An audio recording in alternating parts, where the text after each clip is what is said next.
Hello, everyone, and welcome to an episode of Dancing with Damage. I'm Ian, your resident philosopher. And I'm Abby, your resident author. And today we are going to talk about reformation of public school curriculums as per our theory. Hey, Abby. It's going to be fun. Tons of fun. In the last episode, we talked a bit about the baby license and the logic behind that, as well as pairing that with the Guardian Center, which would allow young people who were born without a license to go to a very excellent start in life type of boarding center that would go from sort of age 0 to 18 and teach and do all the good things. Abby? You made it sound as though the baby themselves need a license, like they're going to be operating a tiny crane, or they're going to be, I don't know, trying to run some kind of a business that requires, financial planning or something. It's like, this baby needs its financial license.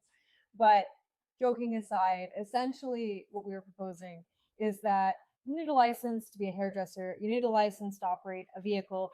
Why is there no training or licensing for you to be in charge of the life of a human being? It's required for adoption. It's required for the foster care system. Why is it children who are just born to parents, why aren't those parents, A, given resources, and B, in extremely dangerous situations, why does the state not have the power to remove that child at birth to prevent future harm? And the Guardian Center is sort of our proposal to replace the current foster care orphanage system, which would in the long term save money, but also make sure that the resources are pooled so the child has the best start in life. So again, very positive pro-social policies. For sure. And there may be countries around the world that have similar apprehension policies. I don't claim to know all of them. And more importantly, without the Guardian Center as sort of the net that would catch babies that were born without a license, the policy could seem a bit harsh. But when you look at it from the perspective of actually those children who are born unlicensed are going to get an even better start to life than, say, anyone else, it's sort of something that is not to be worried about, even if, of course, it can seem a bit harsh to sort of apprehend a child right at birth.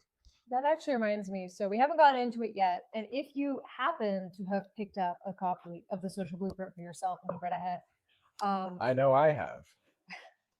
We have things called pillars at play later on in the acts, where we sort of talk about some of the fundamental core values that we want to remain at the forefront of any policy or decision that is made. Because often one of the issues that we find governments have when implementing policy or legislation is they sort of forget the point. Environmental policy is meant to reduce climate change, help the environment, but sometimes when you hear the discussions people are having, they're not even talking about that. They're arguing about, well, their opponent says this, therefore I have to say the opposite, and it has nothing to do with the point of the legislation. So one of the pillars we have going forward is that if you take something away, you have to give somebody something better in return. That's the only way it is fair, and that's the only way as a society we can sort of move forward and ingratiate these ideas within society. So it just reminded me, because you sort of said that, one of the pillars at play is that if you are removing a child from their natural birth parent or parents, you have to give them something better, which in this case would be a Guardian Center with excellent education, healthcare, and stability. That's right. You wouldn't. The expression is when one door closes, another opens. The expression is when one door closes. Not as catchy. But also, spoilers, Abby. Pillars of play are not till Act 3. But you know what? Abby is sort of, she sees far. She knows. And wide. She sees far and wide. She has big eyes. So that's good, right?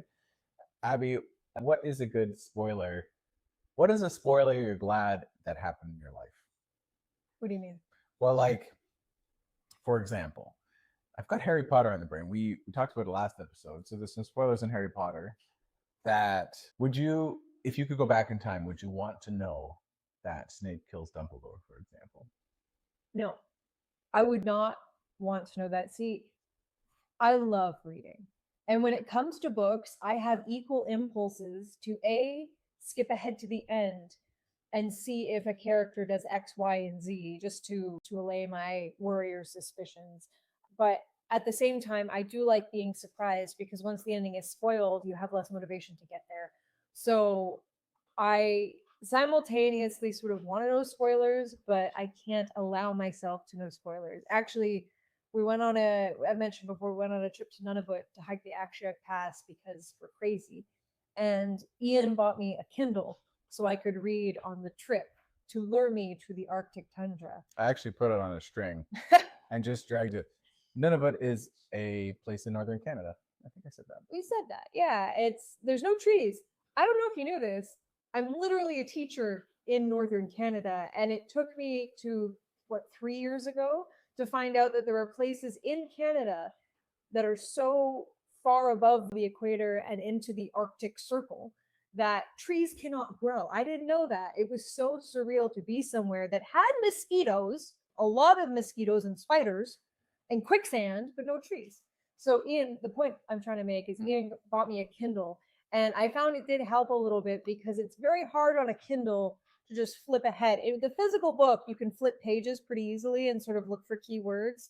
You know, if a character is in mortal peril, if you flip ahead 100 pages and you see the character's name and they're talking, you're like, oh, okay, they lived. But on a Kindle, you can't do that. So it is helping me with my impulse control when it comes to spoiling things. What about you? Do you have something that you wish was spoiled or you're glad was spoiled for you? So I'm going to now write a book that I'm going to plant in Abby's bedside table, and it's going to have a character that dies, but there's going to be a séance later in the book, so it'll look like the character is talking, but the character will have died, and so Abby there'll be like an anti-spoiler twist, and I think it will devastate her. I might catch on though, because normally when you have a scene like that, there are words that indicate it is a seance. I can probably catch on. So social reform, a very important thing. You didn't answer my question. I don't remember it. My question was, you asked me if there was something I'm glad was spoiled for me. And I'm asking you if there was something that you were A, glad you had spoiled, or B, wish you'd had spoiled. I mean, the lottery ticket numbers would be good to spoil ahead of time. But what is money compared to our friendship and our love, for example? I wish I had known who I was going to marry. That would have been a good spoiler. Oh, yeah. Because then I could have written that book earlier to get her, to really get her with that thing on. Me. I'll think about it, give you a better answer later. I'd like to ask you a little bit about where we go from here, because we've talked about the Guardian Center, the baby license, and as a reminder, of course, the premise of the social blueprint, to summarize the last couple episodes and chapters, is unmoderated technology since the Industrial Revolution sort of changed human lifestyles, injecting hate into the parent-child subconscious bond, which ought to be purely loving. And if there's hate mixed in with the love, that creates guilt, and guilt is self-sabotaging. And we kind of see that pincer attack from technology, from poor parenting and eroding bonds of love in general in society. So we're sort of tackling the poor parenting aspect first, and then in the next act, we're going to look a bit at the erosion of bonds in society between non-parent and children relationships. So in terms of where we go from here in the book, we've talked about the Guardian Center. Now, these sort of unlicensed children, you could call them, are going to have a great education and very stable lives right up until the age of majority, and they're ready to go into the world and be very productive people, because they'll be extremely well educated and very mentally and physically fit and everything like that. They're going to be in great shape. So what's going to happen with the other children, Abby? The remainder of the population. That's a great question. So it would be unfair to say that only children born in extremely adverse circumstances would have the right to excellent education. And to speak about the current situation, right now there's a lot of adversity with education in Canada and internationally, North America especially, because the way children are being educated and the barriers in place for teachers, if we talk specifically about the policies and the educational reform that is going on, like in Ontario, it's hard for teachers to teach and it's not effective. While there are issues we've talked about with the way children are being disciplined at home, screen time, those kinds of things affecting their attention span and respect, On the other hand, the class sizes, the lack of resources, the lack of educational assistance, the way we are looking at subject matter and teaching it to kids, there are roadblocks that we have to get by. So it would make sense if we're looking at reforming things to try to streamline education to make it work. The most difficult subjects, I would argue, to be taught soonest so that it's easier for children to absorb them as their brains are developing. And B, to organize it so it makes more sense for where they are developmentally, to make sure they can comprehend what is being discussed. Damage like a beetle. Attacks with pincers on two sides. Society, it does. You love pincer attacks. Listen, it's not me, it's Damage. All right, and beetles. Can you see that he's played some Pokemon in his time? Does it come across? I'm sure by looking at me, people could tell. Sadly. It's okay. Me too. So she actually caught me in a Pokemon stop at one point. So what does that even mean? Who knows? So in retaliation, we argue that the elementary school system as it is now, so that's sort of ages 5 to kind of 12, 13. Many countries, this is when people go to what we call primary school or kindergarten to grade 8. It's different around the world, but in developed first world countries, we kind of understand this kind of petri dish of life. Yeah, it's like where you grow and in a dish. Oh, I thought you were saying that children are disgustingly full of bacteria because they're often sick. In many ways, elementary school is a petri dish. Of course, daycare centers, we sort of would want to include in this generally. But one thing Abby and I noticed when we look at children sort of age 0 to 12 in many developed first world countries is that the curriculums and the subject matter being taught certainly, you could argue, has an impact on someone's IQ. Certainly in someone's sort of frontal cortex activity when we have the traditional subjects being taught like math and history and geography, things like that, science, things like that. But we know from the scientific community that there are other subjects that do more for the human brain in terms of memory and building synapses and mental elasticity, and also better practical applications than those traditional academic subjects. I mean, what would you think I'm talking about there? Am I just cutting to the chase? Yeah, why not? Okay. We're chase cutters. We're chase cutters. So essentially, there would be an argument that instead of having many subjects children learn a little bit about, while they do have limited attention spans and they can only work on a subject for so long, the argument would be to change the way education is viewed and sort of teach certain subjects more forcefully in the younger years, the formative years. And then as children age and get towards more grade 8 high school, you sort of switch up the subject matter because it makes more sense. And on one hand, we agree. And on one hand, we actually disagree about some of the finer points of this. So maybe you can chime in too. Again, this is a future planning topic, and obviously there would need to be a lot of people weighing in. We're giving a perspective, just something to think about, because change never happens if people don't talk about it. So Ian, what would be your sort of ideal structure change? What would be the most significant change that you would see going forward in education? So a good litmus test for how we can pincer back at damage in the primary schooling phase, sort of 0 to 12 years old, is subjects that would be difficult to learn later in life. It would be worth putting an effort earlier in life. For example, let's say you were building a house and you wanted to put the foundation in as your first step.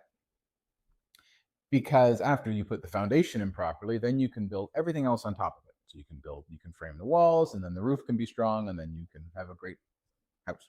Sounds great. If you try to build the walls first and then put the foundation on, it's extremely hard.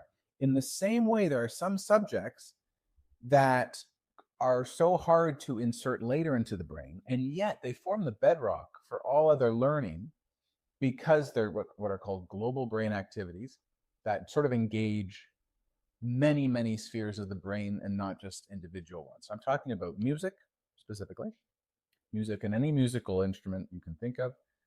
Also physical education, sports, spatial learning, that kind of thing.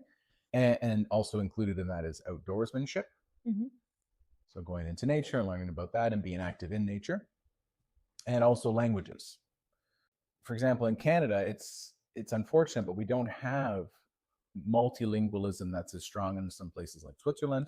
But many countries around the world don't put an emphasis on teaching multiple languages to the young.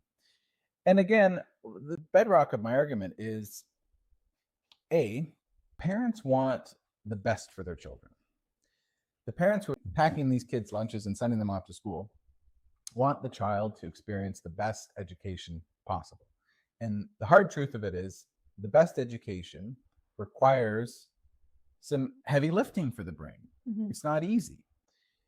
And those things that we talked about, music, physical education, and languages, are very difficult to teach, much harder than the traditional subjects of science and math and all these sort of things. But again, if they can be taught, then everything else that is built on top of that brain that already is proficient in those skills and is firing off and has synaptical connections that otherwise wouldn't be present, and in particularly memory, is going to be far easier. So if I were a parent sending my kids off, I'd be very excited about this curriculum. So basically what we're arguing for is a drastic reduction in traditional academia and a massive increase in those three subjects. And then the second reason it's good is because it's a pincer attack in the sense that it helps. I'd get back to the pincer. Do you ever get worried that I'm going to like over pincer? And get me. Yeah. We've been married for some time. I know what I married. I know my risks. Yikes. But do you know your wrists? The second reason is a pincer attack. So we talk a bit about in the book how a bumblebee is a great insect, much better than, say, what's another insect? A stick bug? A stick bug. Because although a stick bug eats, I think it eats like little aphids and stuff like that, it does one job very well for the garden, but a honeybee sort of not only pollinates plants, but it produces honey. It does two jobs, where a stick bug just does the one job. I was pretending to be a stick. I'm tricking you, so you're terrified when the stick moves. So two jobs is always better than one. And teaching sort of music, physical education, outdoorsmanship, and language improves what I like to call emotional sort of EQ and IQ. And that's the counter pincer assault of this curriculum. So a couple things to flag is that we're not saying children will not learn subjects. We are changing the order in which the subjects are learned. So think of it instead of having 7 subjects in a day and learning 7 subjects a day for 8 years. Maybe for the first 3 or 4 years, you're learning 2 to 3 subjects a day. And then the next couple years, you're learning another 2 to 3 subjects a day. So it's more intensive. And I like this a lot more because I find that if you're able to spend more time on something, it makes it easier to understand. If you're learning a new skill and you only spend 15, 20 minutes on it a day, because realistically, especially with young children, you can't spend that much time at once on a subject. They don't have the attention span. Their brains are not developed enough to allow that. So if you only work on it for a short time and you do it every day or most days, eventually, yeah, they'll understand, but it'll take some time. But if you're able to do more of an intensive class, think summer camp. If kids take horseback riding or pottery in a short time frame, they're able to develop these pretty robust skills because they're spending more time in one section working on it. And especially for language comprehension, it is shown through countless scientific studies that when you immerse yourself in the language, not just 10, 15 minutes a day. I know Duolingo is fun. I play it. I've got like an 800-day streak. It's not helpful in the sense. It's good for maybe remembering certain words and remembering, the masculine versus the feminine, which is lo, which is la. But in order to actually have the ability to recall the words and independently create phrases in a language, you really have to spend hours a day or a significant chunk of time all at once every day working on that subject. So again, it's not removing subjects. They'll still learn the same information. They're just going to learn it in a different sequence that will hopefully increase long-term retention. And I also like this because there are certain skills you learn when you're very young that most humans as adults will say, I don't remember that. There were certain history lessons, which are fantastic. You learn at 8 years old, and by the time you're 15, you don't know you've learned that. There are certain math skills, like long division. I could not tell you how to do long division. I think I did it in grade 6 or 5, and it was a unit we probably did for a month or two. And I could not tell you how to use that skill. And it's a useful skill to have. So I do like the idea of certain subjects that you can learn at any age. And that's the key. We are looking at brain development, and what helps the brain develop, it improves, it makes it more robust as you're learning and gaining these skills. But also, it's skills that you kind of need. You don't have to learn very young. You can learn them later in life, but it's so much easier to learn younger. So I agree, especially on the formative years, focusing on physical education, starting to gain those skills where you are active, you are making sure your metabolism is robust, you're learning different sports, you're learning, dance and movement, and also appreciating the outdoors, which is something that there is a focus on, but it could be more focused. Right. Music, learning different instruments. Maybe by the time you're 7 years old, you have a favorite and you can specialize in that and it can bring you joy. You need to spend a lot of time to learn an instrument all at once. And languages, it is very important to be able to have those language skills introduced at a young age. As I've said, I am struggling to learn French, and I think one thing Ian has offered to do in the future, because he is completely bilingual, is to sort of immerse us in the language and only speak French for a few days or weeks or months to help me gain those skills. But that's what I will have to do to gain them, and it'll take much longer than if I was 5 years old and I gained that skill. And you can imagine if you were a parent and at your child's grade 8 graduation, they spoke English, French, Spanish, and Italian, and could play, level 7 violin and piano, for example, and they were very active and tactically capable. That would be a very beneficial start to life. Now, two things about that. One, you might be saying, Ian and Abby, you two are all about damage and reducing damage. What does this have to do with damage? Fair point. Fair point. Even Archie is up in arms. This is his up in arms stance. He was just sitting on the ground looking at me. I wasn't sure what to make of that. So he seems better now. He's told me his piece, and he's gonna waddle off. But Abby, to refresh ourselves and everyone, what is the antidote to damage? Love. And Abby, what's another word for love?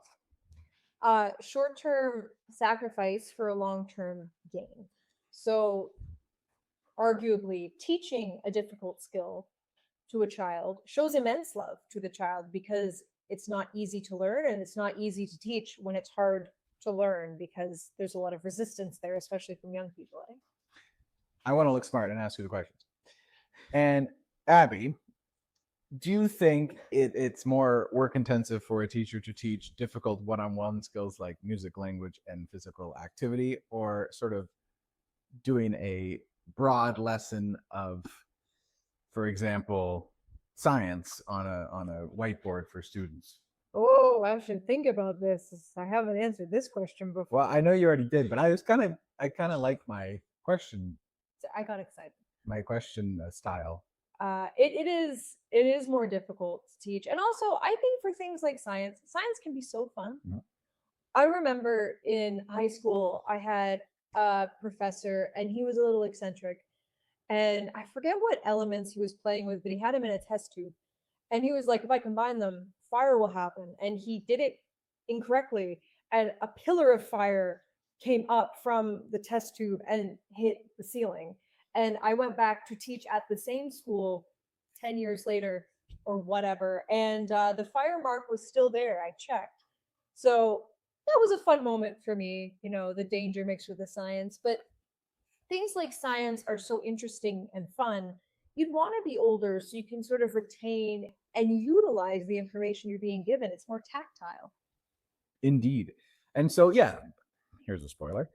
in the high school phase of our argument, we're going to be, yeah, for sure talking about sort of traditional academia being taught.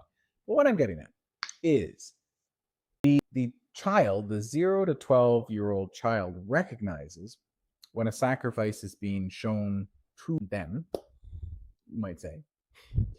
And so the effort required to teach these difficult subjects is in itself a sacrifice. And it would certainly take quite a while for enough skilled educators to be proficient and brought into a school system to teach this consistently.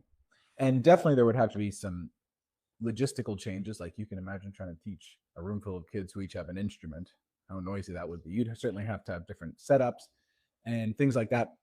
But it can all be done, because although humans often don't make the wisest choices, we are very creative and innovative.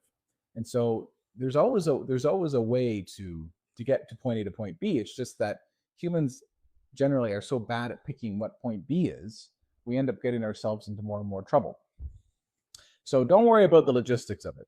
Humans will figure that out, even if on the show we're not going to talk about that specifically.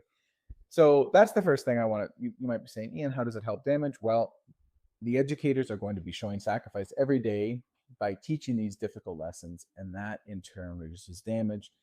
And although, Abby, we talk about 0 to 5 being the period where damage ought to be reduced the most, we also argue that whenever the brain is shaping itself, even after 5 years old, there's a chance for damage to be reduced by injecting love or sacrifice into the system. So that is the first thing. Second thing is that Abby's right. You really could call the skills that young people generally learn in primary school today not really skills at all. They're more like trivia, because A, they're not applied very much in real world, and B, they're things that you can just look up on the internet and get the answer to. And so even if we continue down the path we're on, it's not like young people are retaining this information because it's been outsourced to technology. But things like music, language, and physical education, those stay with you all the time. They're not something your phone can do for you. Your phone can play a piano piece on YouTube, but it will never be able to sit down at a piano and play it. So those are real skills that are being taught. So I think that just shows how important these educations are. Yeah, and I also think, to go back to the use of a subject, all subjects have value and merit, but when you're very, very young and you can't yet appreciate a subject, and you're only spending a short amount of time on it a day, even with breaks, you forget it. And it's such a shame, because, as an example, as a teacher, I've taken many courses in Indigenous history because I've had a lot of Indigenous students, and I aim to be as respectful and inclusive as I can.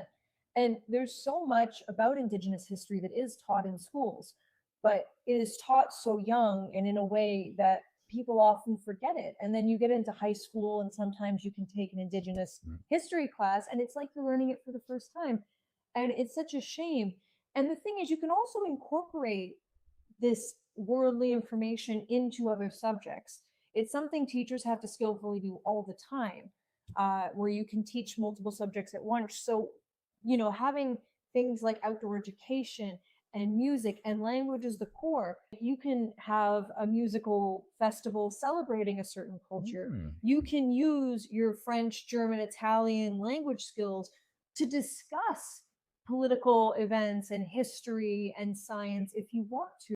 For physical education, you can go on trips, maybe to do things that have historical merit or have some kind of cultural significance. So you can incorporate all of these life skills into the core foundation.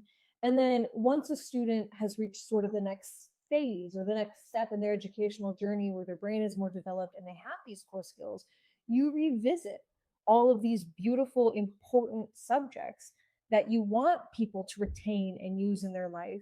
And you go, hey, we may have covered this a little bit when you were young, but we're going to get back into it again. And now, because you have these foundations, we have more time to put into these subjects, because while it can be difficult to do something for a longer period of time, it really is one of the core tenets of having the brain retain that information.